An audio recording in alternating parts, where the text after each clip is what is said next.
या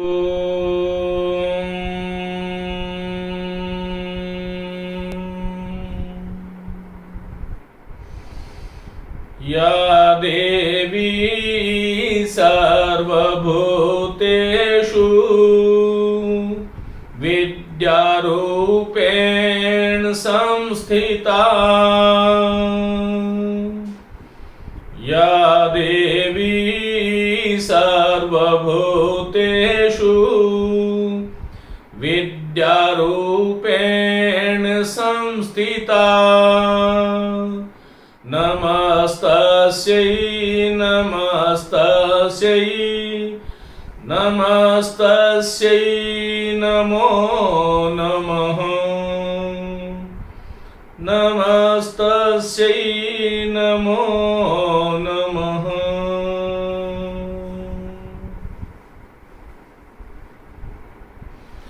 नमस्ते मित्रों, आप सभी का हार्दिक स्वागत। आज हम बात कर रहे हैं स्वर संधि के चौथे भाग यण स्वर संधि।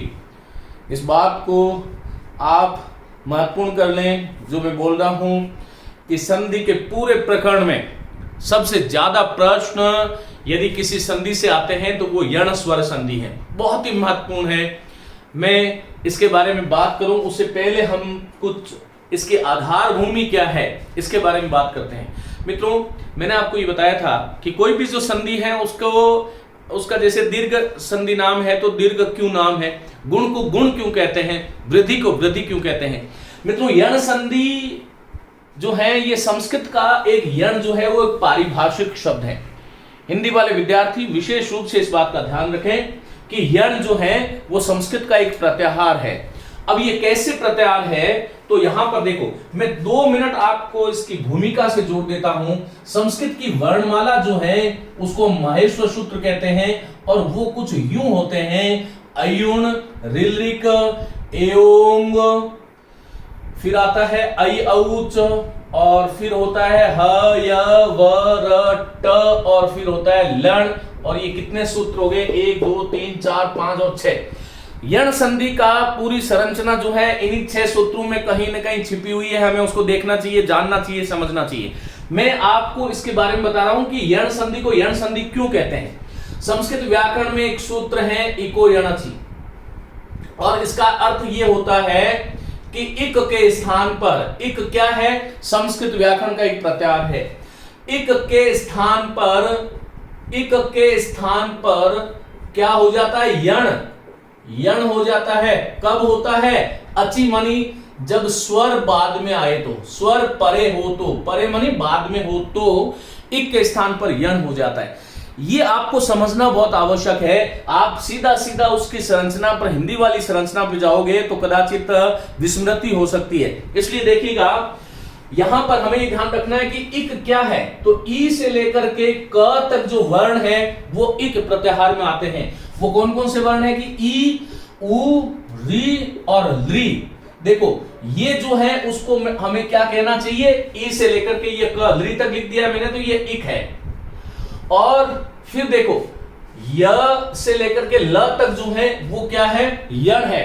तो इक के स्थान पर यण करते हैं तो ई का य, उ के स्थान पर व, री के स्थान पर र और ली के स्थान पर ल कर देते हैं। अब हमें ये ध्यान रखना है कि य व र ल जो हम कर रहे हैं ये क्या है कि ये यण है।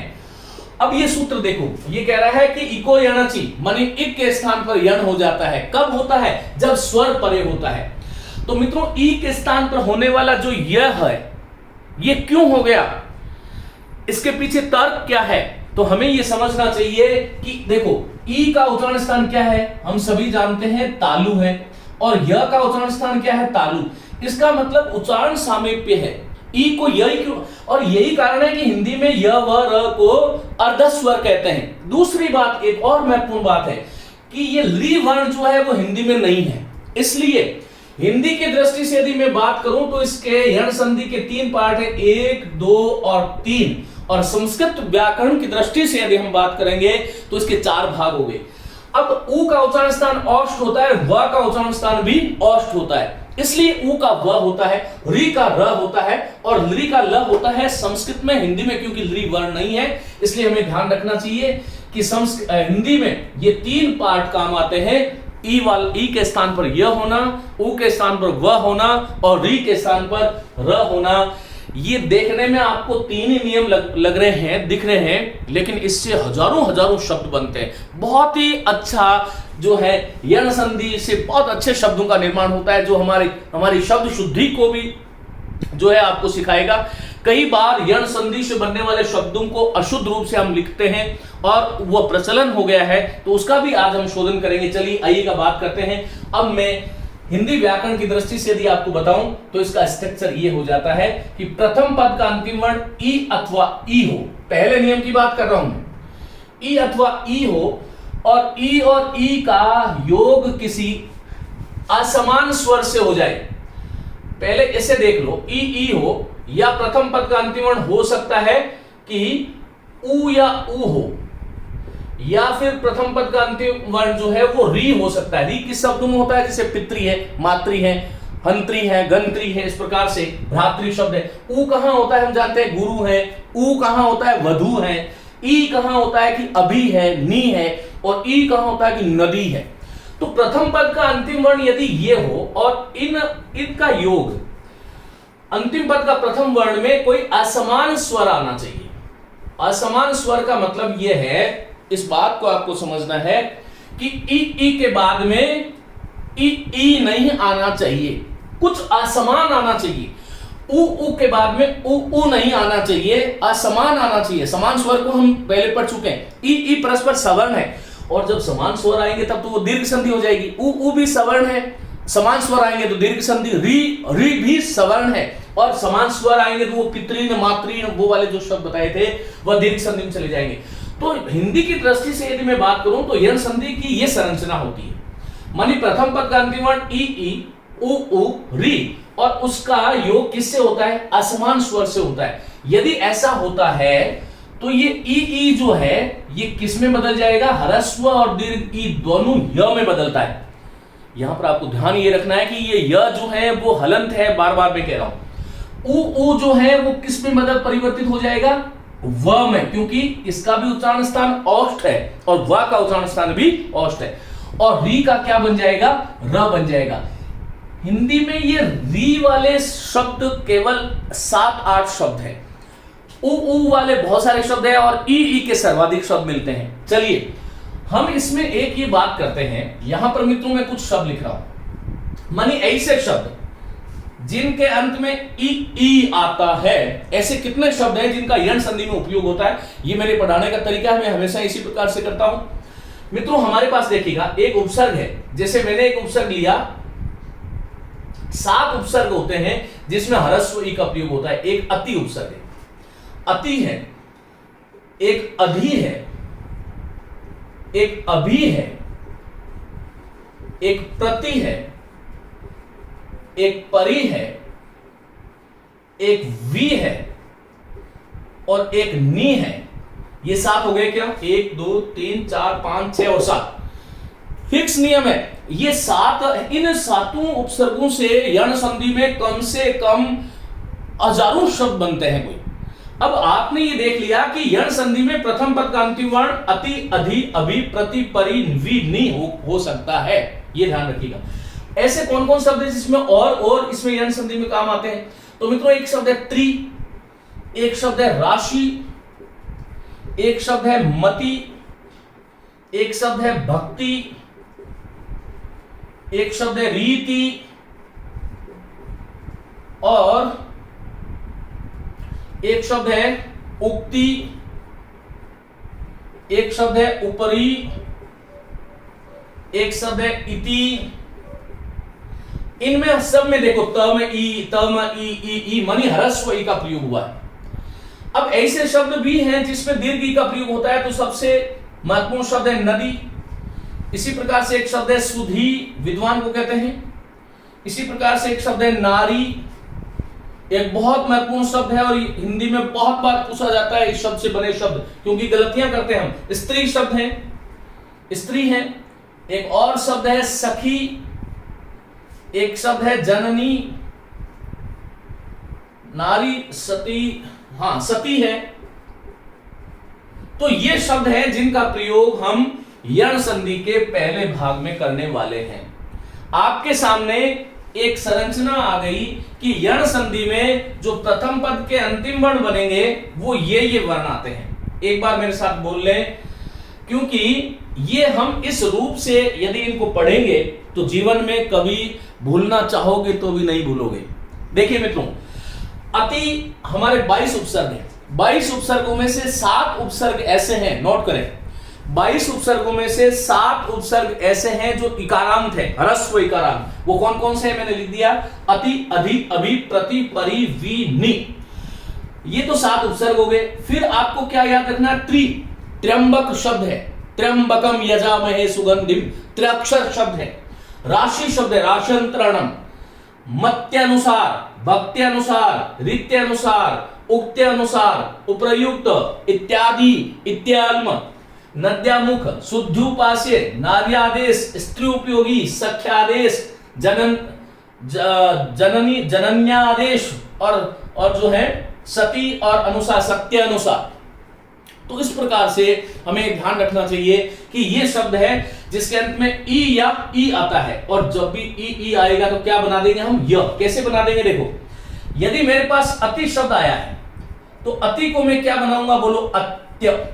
इस प्रकार से याद रखें। यदि अधि आया है तो अधि को क्या बना देंगे अपन, अध्य। इसी प्रकार से अभि शब्द आया है तो अभि का यण संधि में क्या होता है, अभ्य। और इसी प्रकार कोई भी शब्द ले लीजिए, रीति शब्द है, चलो रीति, मैं कुछ शब्द बता देता हूं। रीति शब्द है, यण संधि करोगे तो रीति का रीत्य बन जाता है। अब आपने एक बात देखी कि यहां पर सब में यह हलंत है, देखो, अध्य, अत्य, अभ्य, रीत्य।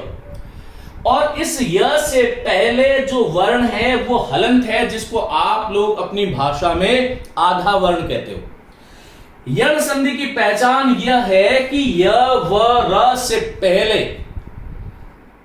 100% हलंत वर्ण होगा, जिसको आप आधा वर्ण कहते हैं। लेकिन ऐसा आवश्यक नहीं है, इस बात को नोट करें, ऐसा आवश्यक नहीं है कि जहां जहां पर य व र से पहले हलंत वर्ण देखो वहां पर यण संधि कर दोगे तो फेल हो जाओगे।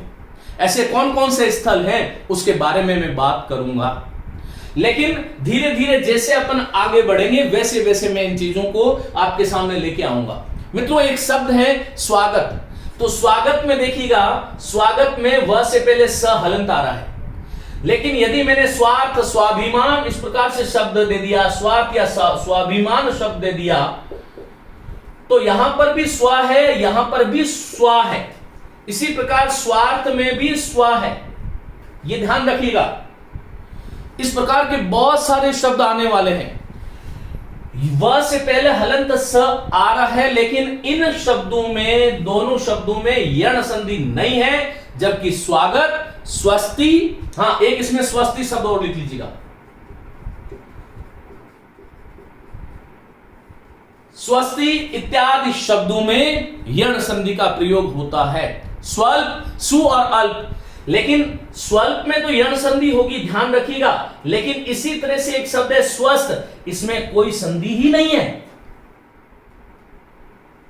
ये बहुत ही महत्वपूर्ण चीजें हैं, इसलिए मैंने आपको कहा है कि जो लोग ट्रिक से पढ़ते हैं उनके साथ यही समस्या आ जाती है कि य व र से पहले आधा वर्ण देखो तो वहां पर यण संधि कर दो।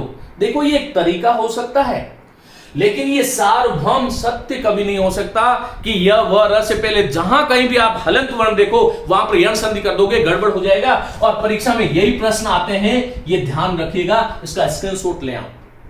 स्वागत में यण संधि है, स्वल्प में है, लेकिन स्वाभिमान, स्वार्थ और स्वस्थ इन शब्दों में यण संधि नहीं है। जबकि हम ये कहते हैं कि य व र से पूर्व आधा वर्ण आता है। क्यों आता है? इसका कारण यह है कि जब ई का मैंने य बना दिया, देखो अति वाला जो ई था उसका मैंने य बना दिया तो त हलंत ही होगा, स्वाभाविक है। स्वाभाविक में स्व और भाव, स्वभाव शब्द है, वहां पर भी देखो स्वाभाविक शब्द में भी व से पहले आधा स आ रहा है, लेकिन वहां पर भी यण संधि नहीं हो सकती। ये ध्यान रखो। तो यहां पर जैसे अभी शब्द था तो भ वाला जो ई था उसका मैंने य बना दिया, हलंत वाला य। तो भ में से जब ई निकाला तो भ हलंत ही तो रहेगा। तो मित्रों और दूसरी बात, एक महत्वपूर्ण बात, मैंने जब आपको दीर्घ संधि, गुण संधि और वृद्धि संधि पढ़ाई तब मैंने आपको यह कहा था कि दीर्घ संधि, गुण संधि और वृद्धि संधि में प्रथम पद का अंतिम वर्ण और अंतिम पद का प्रथम वर्ण, संधि कहां होती है? ये प्रथम पद का अंतिम वर्ण है, ये अंतिम पद का प्रथम वर्ण है। ये दोनों जब जुड़ते हैं तब यहां पर कोई नया वर्ण आ जाता है। ये नया वर्ण क्या कहलाता है? ये संधि युक्त वर्ण है। तो दीर्घ संधि में, गुण संधि में, वृद्धि संधि में ये दोनों वर्ण जो है ये मिट करके एक नए वर्ण को उत्पन्न कर देते हैं। लेकिन यण संधि में प्रथम पद का अंतिम वर्ण और अंतिम पद का जो प्रथम वर्ण मिलता है, यण संधि में ध्यान रखो, तो ये प्रथम पद का अंतिम वर्ण ही बदलता है, यही बदलता है, ये वाला नहीं बदलता है। अंतिम पद का प्रथम वर्ण तो हलंत य और व में जुड़ जाता है, र में जुड़ जाता है। तो ये एक और महत्वपूर्ण बात है, फिर से बोल देता हूं। दीर्घ संधि, गुण संधि, वृद्धि संधि में दोनों वर्णों के स्थान पर एक वर्ण आदेश हो जाता है। जैसे हमने कहा गंगा और ईश, तो गंगा वाला आ और ईश वाला ई दोनों मिलकर के ए बनकर के शब्द बना गंगेश, तो दोनों वर्णों के स्थान पर एक वर्ण हो गया। यण संधि में केवल ये अति मानी प्रथम पद ये जो है इसका अंतिम वर्ण ही बदलता है, ये ध्यान रखना। इसलिए मैंने कहा यहां पर दोनों वर्ण मिट जाते हैं और दोनों मिटकर नए वर्ण की उत्पत्ति करते हैं। यहां पर केवल प्रथम यण संधि में प्रथम पद का अंतिम वर्ण ही बदलता है, अंतिम पद का प्रथम वर्ण नहीं बदलता। ये कुछ यण संधि से संबंधित बातें थी जिसके बारे में मैंने आपसे बात करी। अब मैं इनको मिटा रहा हूं। चलिए अपन बात करते हैं इन शब्दों की और यण संधि से बनने वाले कौन कौन से शब्द हैं। इस कक्षा को बहुत महत्वपूर्ण मानते हुए पढ़िएगा। मैं मेरी पूरी ऊर्जा से, पूरी शक्ति से और जो भी मेरे पास मां सरस्वती का जो उपहार है मैं आपके सामने रख रहा हूं। चलिए मित्रों, अति शब्द है। अब आपको देखो, पहली चीज तो यह है कि यदि आप शिक्षक हैं, इस कक्षा को सुन रहे हैं, तो विद्यार्थियों को ऐसे बताना है कि प्रथम पद का अंतिम वर्ण ई होता है और अंतिम पद का प्रथम वर्ण कोई ई से अलग कोई भिन्न स्वर जिसको हम असमान स्वर कहते हैं, तो ई दोनों के स्थान पर हलंत वाला यह हो जाता है। फिर दूसरा ये बताओ कि हिंदी में ऐसे कितने पद हैं, क्योंकि संस्कृत में इस संधि का मुझे लगता है तमाम संधियों से ज्यादा साम्राज्य है। मैं वहां आपको ले जाना ही नहीं चाहता। इतने शब्द है संस्कृत व्याकरण में कि आपको हर जगह वह शब्द मिलेगा। यण संधि का हर श्लोक में आपको शब्द मिल जाएगा, इतना बड़ा साम्राज्य है इसका। इको यण ये सूत्र जो है। अब आपको हिंदी में विद्यार्थियों को ये समझाना है कि विद्यार्थियों ये 10-15 शब्द है, 15 शब्द होंगे। अब मैंने तो इसको जीवन में एक बार के लिए देखा था कि भाई ऐसे ये होता है, तो हमने कहा कि ये 7 तो उपसर्ग है, मैंने आपको तरीका बता दिया। फिर एक त्रि, राशि और मति जोड़ लो, फिर भक्ति, रीति, उक्ति, उपरी, रीति और स्वस्ति ये सब जोड़ लो, काम समाप्त हो जाएगा। नदी, सुधी, नारी, स्त्री, सखी, जननी और सती ये शब्द है जिसमें दीर्घ ई का प्रयोग होगा और इनके सभी के, जैसे नदी शब्द है तो नदी शब्द में जब दीर्घ संधि करूंगा, यण संधि करूंगा तो द हलंत हो जाएगा और य हलंत हो जाएगा। इस तरह से नद्य, क्योंकि द में से मैंने ई निकाल करके यह बना दिया तो द हलंत हो गया। द हलंत ऐसे लिखते हैं तो ये नद्य शब्द बन गया। आइए बात करते हैं अति से बनने वाले शब्द। मित्रों एक शब्द है, पहला ही शब्द थोड़े सरल से शुरू करते हैं, अति और आचार। मैं जानता हूं कि आप सभी लोग इसको रटे हुए हैं अत्याचार, लेकिन ये बनता कैसे है? देखो ये शब्द है। अब आपको क्या होगा, त में से ई निकालोगे तो त हलंत हो गया। ये जो ई देख रहे हो, त में जो ये ई दिखाई आपको दे रहा है, ये त में मिला हुआ जो ई है, ये आपको जो दिखाई दे रहा है, इस ई का क्या हो जाएगा, य हो जाएगा। और कैसा यह होगा, हलंत यह होगा। यह भी आपको ध्यान रखना चाहिए। तो हलंत यह हो गया। आगे क्या है बोलो, आचार शब्द। अब क्या करेंगे, हमने अति और आचार से अति से अत्य बना लिया। ये देखो, आप ऐसा प्रयास करो, जैसे वी है तो वी से क्या बनाओगे, व्य, ऐसे। नि, न्य, त्रि, त्र्य, राशि, राश्य, मति, मत्य, यह आगे वाला हलंत। भक्ति, भक्त्य, रीति, रीत्य, उक्ति, उक्त्य, उपरि, उपाद्य, इति, इत्य, स्वस्ति, स्वस्त्य, नदी, नद्य, सुधि, शुद्ध्य, नारी, नाद्य, स्त्री, स्त्रिय, सखी, सख्य, जननी, जनन्य और सती, सत्य। इस प्रकार से आपको अति से अत्य कैसे बनाया, त में जो ई था उसको हमने यह बना दिया। अब इसको वर्णों को मिलाओ तो तो हलंत ही रहेगा। ये देखो हलंत यह है ना, इसमें आचार वाला आ जुड़ जाएगा और आचार में आ उपसर्ग है, ये ध्यान दीजिएगा। इसमें दो उपसर्ग है, पहले यहां बात करते हैं। तो यह में आ जुड़ा तो या बन गया, आगे चार शब्द है। पहली बात तो इसका संधि विच्छेद आपसे पूछे तो अति और आचार है। दूसरी बात, उपसर्ग की दृष्टि से यदि आपको पूछे तो इस शब्द में कितने उपसर्ग है। पहला उपसर्ग अति है और दूसरा उपसर्ग आ है। चार मूल शब्द है। ये चार मूल शब्द क्यों है? क्योंकि वी जोड़ते हो तो विचार बनता है, आ जोड़ते हो तो आचार शब्द बनता है, सम जोड़ते हो चार के साथ तो संचार बनता है, उप जोड़ते हो तो उपचार बनता है। मित्रों, चार शब्द मूल है, ये हमें ध्यान, वो चार संख्या वाला नहीं है। ये जो चार जो शब्द है वो संस्कृत की चर धातु से बना हुआ है, जिससे आचार्य शब्द बनता है। तो ये चार मूल शब्द हो गए, आपको इस तरह से देखना है। तो दो उपसर्ग हो गए, तो उपसर्गों की दृष्टि से भी बहुत महत्वपूर्ण है यण संधि। इसलिए मैंने कहा कि जितने भी संधियां हैं उन सभी संधियों में यदि कोई महत्वपूर्ण पार्ट है, वैसे तो हर एक शब्द महत्वपूर्ण है, इस सृष्टि में आया हुआ प्रत्येक शब्द ब्रह्म है, लेकिन हर एक शब्द के साथ में आपको इस तरह से आप ध्यान रखना है। तो अत्याचार शब्द बन गया। चलिए मित्रों, इसी प्रकार से जैसे मैंने कहा अति और अंत, बोलो क्या बनाऊं? अ लिखूंगा, त हलन करूंगा, ई का य करूंगा, आगे क्या है बोलो अंत। तो ये शब्द अब वापस जोड़ दो, अत्य, यह पूरा, यह हलंत यह वाला है, ये उसमें अंत वाला अ जुड़ जाएगा, यह पूरा बन जाएगा, शब्द बनेगा अत्यंत। तो अत्याचार है, अत्यंत है। अब मैं आपको सीधा सीधा लिखना सिखा देता हूं, समय बच जाएगा। अति और आवश्यक क्या शब्द बनेगा बोलो? त ई का य में आ जुड़ जाएगा तो या पूरा शब्द बनेगा अत्यावश्यक। तो अत्याचार है, अत्यंत है, अत्यावश्यक है। अब दूसरी बात, अत्यंत में एक ही उपसर्ग है अति, अत्याचार में दो उपसर्ग है, लेकिन अत्यावश्यक शब्द में कितने उपसर्ग है बताइए? बताइए मुझे कमेंट करें, बताइए कितने उपसर्ग है। अत्यावश्यक शब्द में आपसे मैंने पूछ लिया कि अत्याचार में दो उपसर्ग है। मैं आपको कुछ समय दे देता हूं, 1 मिनट का। चलिए मुझे ये बताइएगा, अत्यावश्यक का संधि विच्छेद करना तो मैंने आपको बता दिया। अब मुझे आप ये बताओ कि अत्यावश्यक में उपसर्ग कितने हैं, ये ध्यान रखो। तो अब मैं जब तक आगे चल रहा हूं, इसी तरह से अति और अस्त है, क्या शब्द बनेगा बोलो? अत्यस्त। अति और अस्त को जोड़ दोगे शब्द क्या बनेगा? अत्यस्त बनेगा। आप याद रखें, अत्यावश्यक में आपने दो उपसर्ग यदि किए हैं तो आप सही हैं, ऐसा यदि सोच रहे हैं तो आप गलत हैं।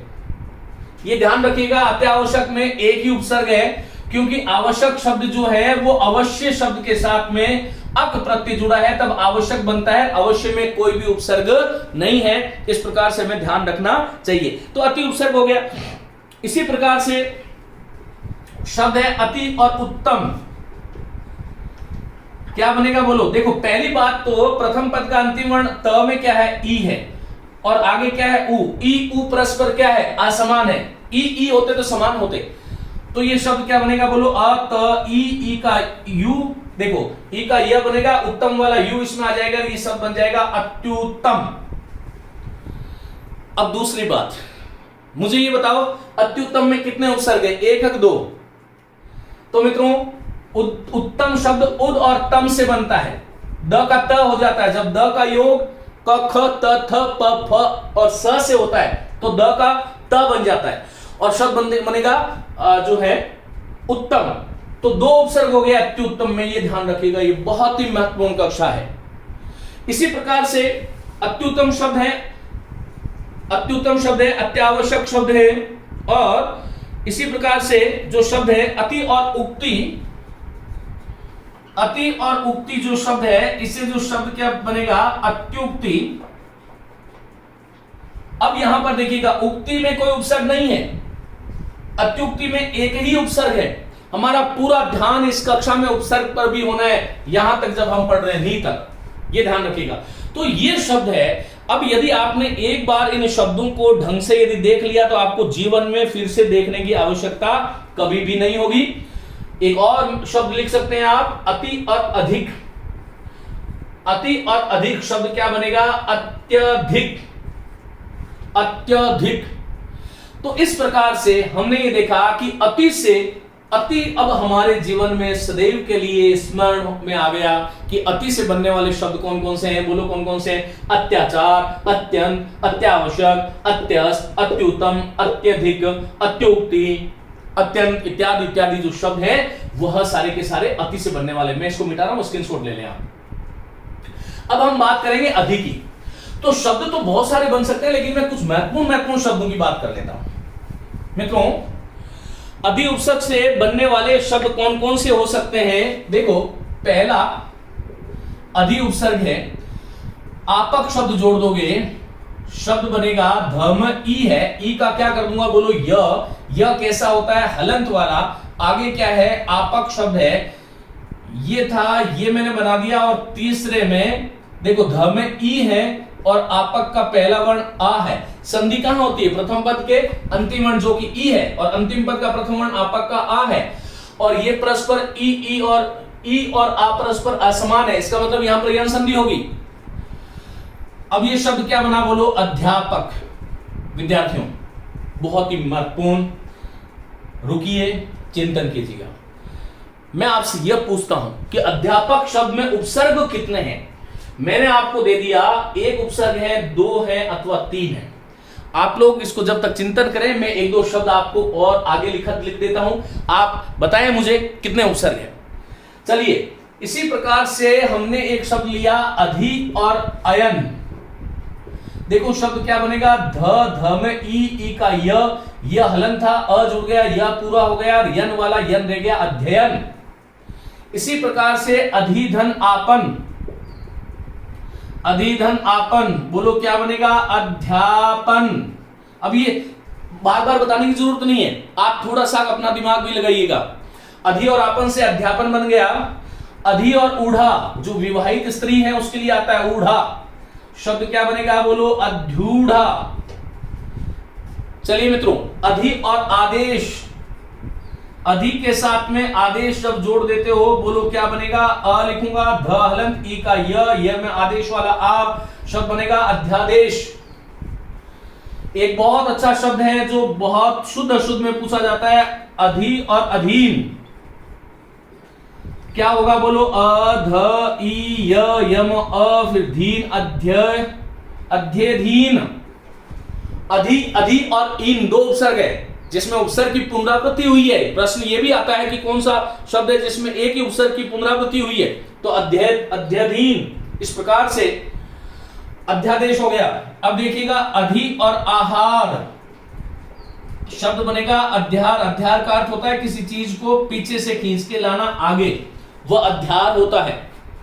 मैं यहां पे आ जाता हूं, मुझे बताएं अध्यापक में कितने उपसर्ग हैं, बताइएगा। यहां पर बहुत बड़ी गलती होती है, मैं रुकना भी चाह रहा हूं और आप लोग इसको थोड़ा समझें। मित्रों, अध्यापक में बहुत सारी पुस्तकों में बहुत सारे लेखकों ने ये गलती कर रखी है। अध्यापक शब्द का संधि विच्छेद इस प्रकार से, वर्ण विच्छेद इस प्रकार से किया हुआ है, अधि आ प्लस पक,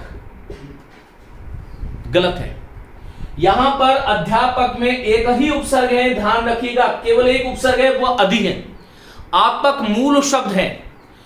आपक में संस्कृत की एक धातु है आप का मतलब होता है प्राप्त करना, और अक प्रत्यय है।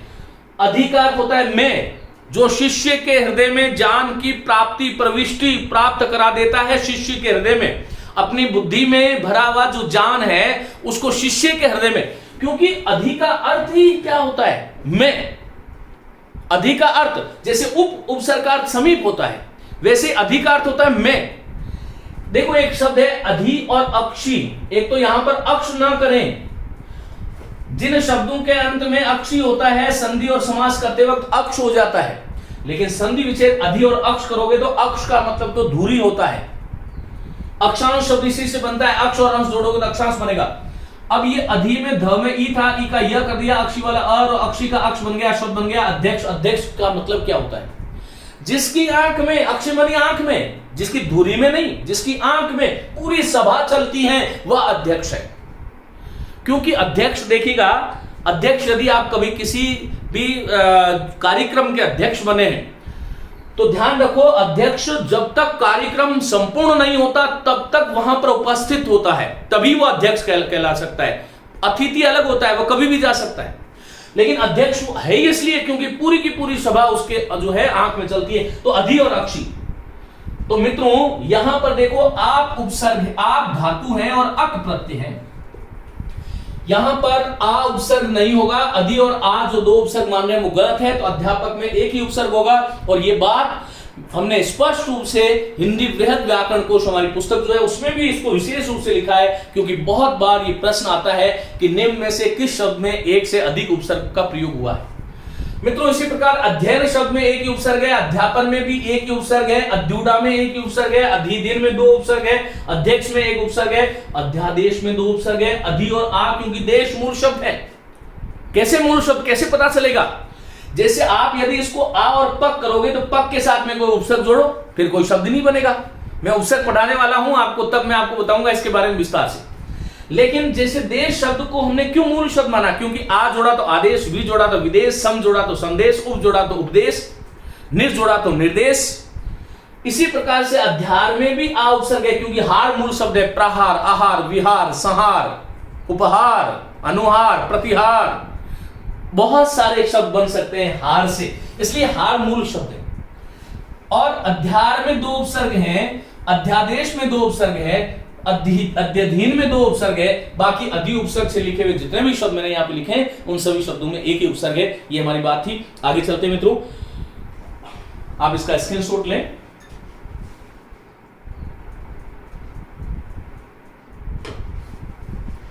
अब मैं बात करूंगा अभी की। इस प्रकार से मैं आप सभी लोगों से अनुरोध करता हूं कि हिंदी को हम सरल ढंग से पढ़ें। एक क्रमबद्ध तरीके से यदि हम हिंदी को पढ़ने लग जाएंगे तो कहीं भी कोई समस्या नहीं है। और अभी उपसर्ग से बनने वाले शब्द ये रहे आपके सामने। अभी और अर्थी से देखो, अ लिखूंगा, भ में ई है, ई का य कर दूंगा, यह हलंत होता है। आगे अर्थी शब्द होता है। अर्थी शब्द चाहने वाले को, अर्थ, अर्थ है जिसका, वह होता है अर्थी। संस्कृत में बन, हिंदी में इसमें स्त्रीलिंग में बन जाता है अर्थीनी।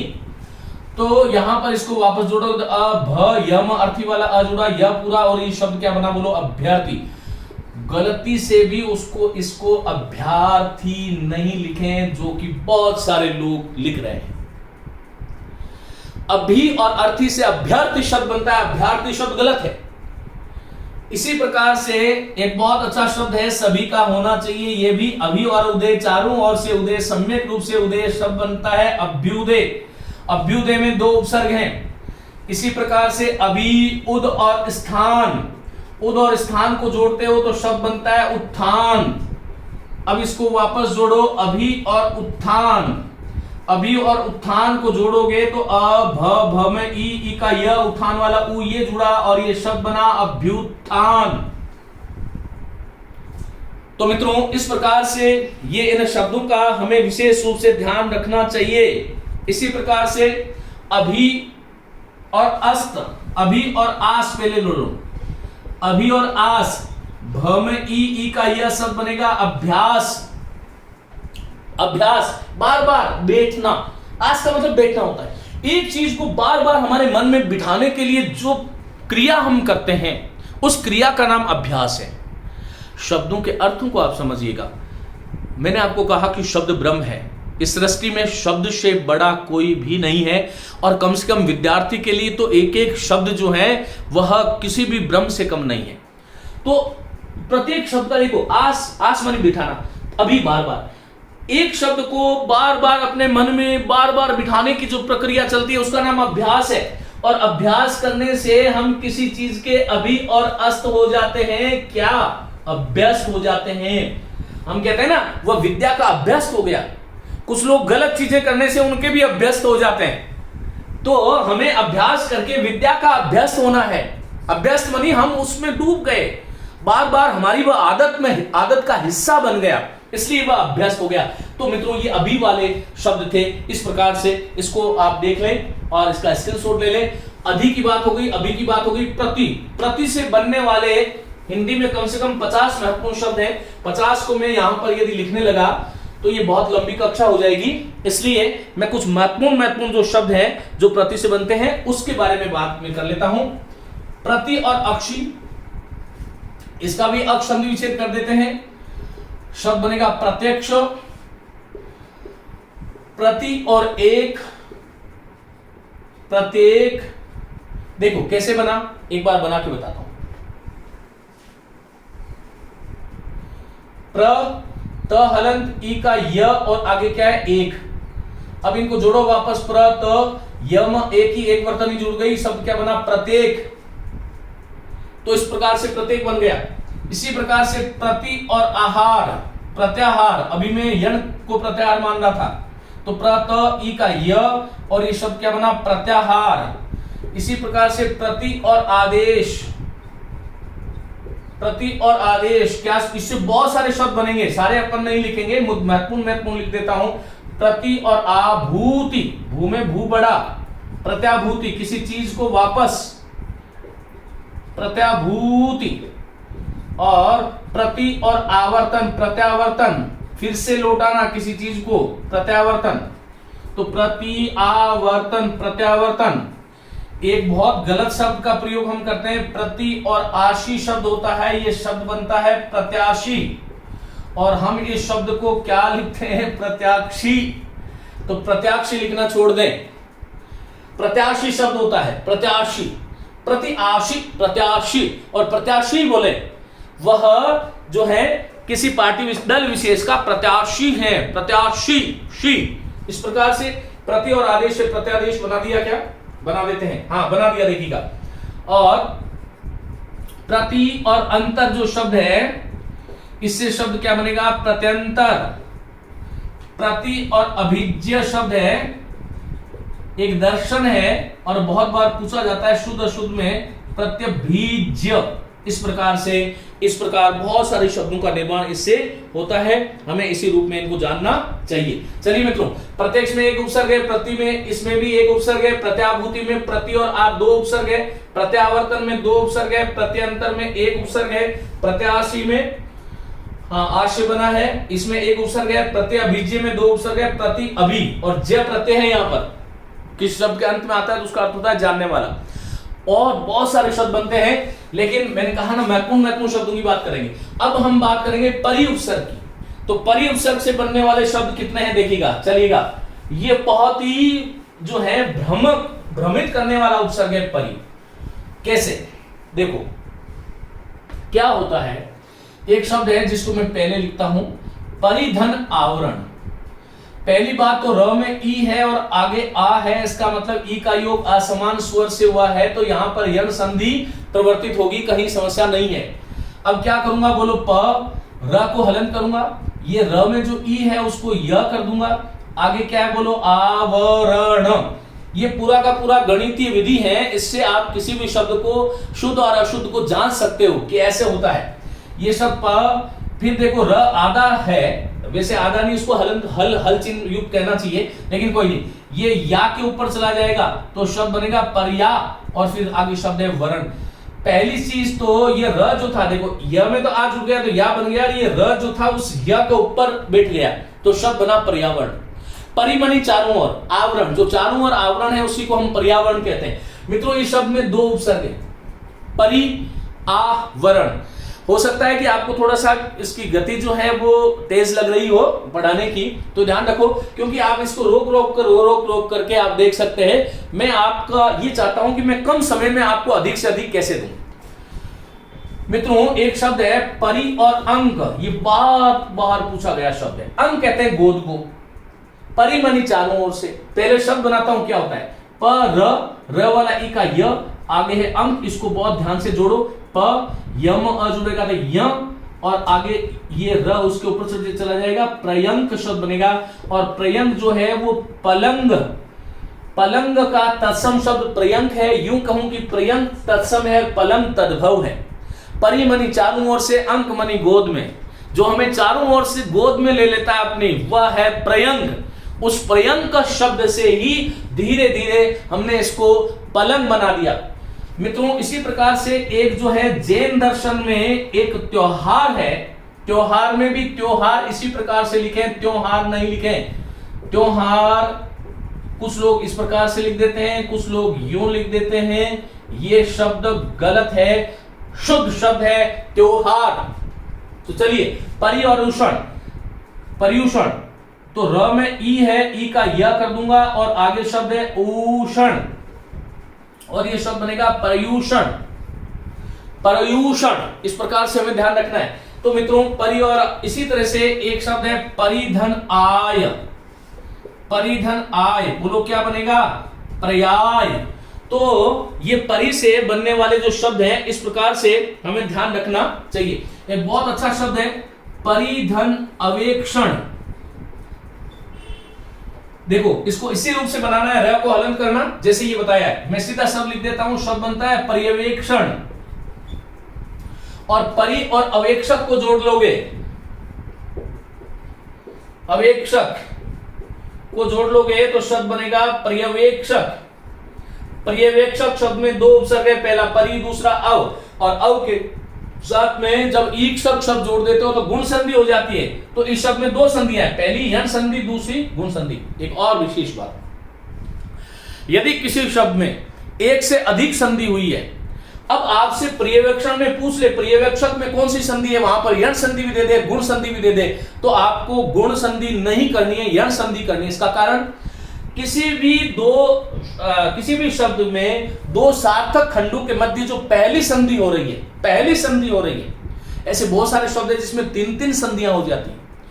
तो पहली जो संधि होगी वह पहली संधि ही उस शब्द में उसी के नाम से उसको जाना जाएगा। अवेक्षक शब्द अलग है, ये एक पूरा खंड है, परि एक अलग है। तो परि और अवेक्षक के मध्य संधि हुई। हाँ, जब आपको अवेक्षक स्वतंत्र रूप से पूछा जाए तो आपको गुण संधि करना चाहिए, कोई प्रॉब्लम नहीं। चलिए मित्रों, ये कुछ शब्द थे जिनके बारे में हमने बात करी। परि उपसर्ग से बनने वाले कुछ महत्वपूर्ण जो शब्द थे उसको। एक और शब्द है परि और अवसान, समाप्ति को कहते हैं। किसी चीज की जो समाप्ति होती है तो पर्यवसान, परि और अवसान, पर्यवसान। तो ये शब्द थे जिनके बारे में आपको ये कुछ जो शब्द हमने लिखा है। एक तो हाँ, ये भी ध्यान रखना, पर्यवसान में भी दो उपसर्ग है, पर्यूषण में एक है, पर्यंत में एक है, पर्यावरण में दो है, पर्याय में एक उपसर्ग है, पर्यवेक्षण में भी दो शब्द है। इस प्रकार से दो उपसर्ग है। इस प्रकार से इन शब्दों के विषय में आपको बार बार जितना आप अध्ययन करोगे उतना ही आनंद की प्राप्ति होगी। मित्रों, जिज्ञासु बनिएगा, और जिज्ञासु जो व्यक्ति होता है उसमें दूसरा गुण होना चाहिए शिक्षार्थी में, धैर्य। इसलिए यदि आप में जिज्ञासा भी है, जानने की इच्छा भी है और आप में धैर्य भी है, तो मित्रों आपको कोई भी नहीं हरा सकता। विद्यार्थी के लिए वैसे बहुत सारी चीजें हो सकती है, लेकिन ये दो आवश्यक गुण है, जिज्ञासा और धैर्य। तो प्रतिपरि हो गया, वी बहुत शब्द है लेकिन कुछ महत्वपूर्ण शब्द लिखता हूं। देखो, वी उपसर्ग से बनने वाले शब्द वी और आपक। वी में ई है, ई का यह बन जाएगा, आगे क्या है बोलो, आपक, और शब्द बनेगा व्यापक। लेकिन आपको ध्यान रखना है कि व्यापक में आपक अध्यापक की तरह मूल शब्द है, इसलिए एक ही उपसर्ग है। उपसर्ग की दृष्टि से यण संधि सर्वाधिक महत्वपूर्ण है, ये मेरी बात को ध्यान रखना। इसी प्रकार से वी और आख्याता शब्द है। देखो, व में ई का य में आख्याता वाला आ, तो या कर देता हूं, फिर आगे ख्याता जोड़ दो, शब्द व्याख्याता बनेगा। पहला उपसर्ग वी है, दूसरा उपसर्ग आ है, और आगे ख्याता मूल शब्द है। वैसे मूल शब्द ख्या था, ख्या से ख्यात बना, ख्या मानी प्रसिद्धि, और ख्यात से फिर आ जोड़ करके ख्याता बन गया, इस प्रकार से। और संस्कृत की दृष्टि से देखें तो इसमें त्रिच प्रत्यय है। चलिएगा, व्याख्याता। इसी प्रकार से वी उपसर्ग आ उपसर्ग ख्या से ख्यान बना, तो शब्द बना व्याख्यान। दो उपसर्ग है व्याख्यान में। इसी प्रकार से वी और ऊह मूल शब्द है। ये कई बार शुद्ध अशुद्ध में पूछा जाता है। व्यू में ऊ बड़ा होता है। वी और अपेक्षा शब्द को जोड़ते हो तो शब्द क्या बनेगा बोलो, व्यपेक्षा। व्यपेक्षा, अपेक्षा शब्द में फिर गुण संधि हो जाएगी, अप और ईक्षा, और ये शब्द बनेगा व्यपेक्षा। इसी तरह से वी और आकुल जो शब्द है, इससे शब्द क्या बनेगा बोलो, वी में ई है और आगे आ है, तो व्याकुल। एक और इस कक्षा का आज का महत्वपूर्ण शब्द दे रहा हूं, जिसको हम गलत लिखने लग गए हैं। वी और अभिचार, व में ई था, वह हलन कर दिया, ई का यह कर दिया, अभिचार वाला अ इसमें जुड़ गया तो यह पूरा बन गया और ये शब्द बना व्यभिचार। व्यभिचार हम जानते हैं, व्यभिचार से व्यभिचारिणी, व्यभिचार से व्यभिचारी, व्यभिचारिणी। व्यभिचार भाववाचक शब्द है, व्यभिचारी पुल्लिंग है और व्यभिचारिणी स्त्रीलिंग है। जो गलत रास्ते पे चलते हैं, जो समाज की परंपराओं के विपरीत चलते हैं, वह व्यभिचारी होता है, स्त्री है तो व्यभिचारिणी है। इस शब्द को हम व्याभिचार लिखते हैं, ये व्याभिचार गलत शब्द है। इस प्रकार से आपको ध्यान रखना चाहिए मित्रों। इसी प्रकार से वी और उत्पत्ति, ये बहुत ही महत्वपूर्ण उपसर्ग है। वी और उत्पत्ति, विशेष उत्पत्ति जो शब्द की होती है, वह में ई का य में उत्पत्ति वाला उ, तो ये व्यू, फिर त, फिर पत्ति। व्युत्पत्ति, व्युत्पत्ति जो शब्द है ये कैसे बना? वी उपसर्ग है, उद उपसर्ग है, तो दो उपसर्ग है। फिर आगे पद मूल शब्द था और ती से पत्ती बन गया, द का त बन जाएगा, शब्द क्या बनेगा? व्युत्पत्ति।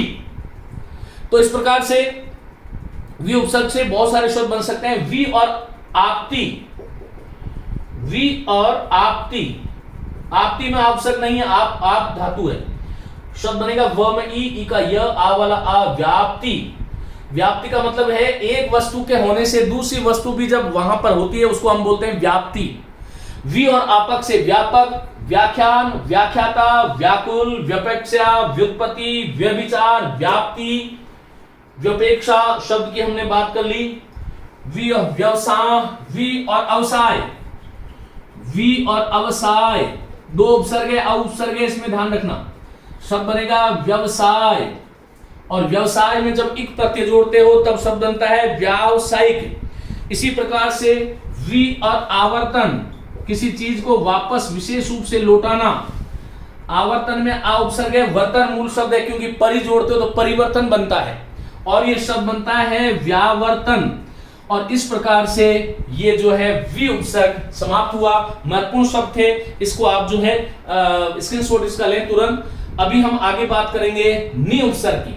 मित्रों, नि उपसर्ग से बहुत ज्यादा शब्द नहीं बनते हैं, कुछ शब्द हैं जिसकी हम बात कर लेते हैं। 4 शब्द है जो बहुत महत्वपूर्ण है हिंदी में।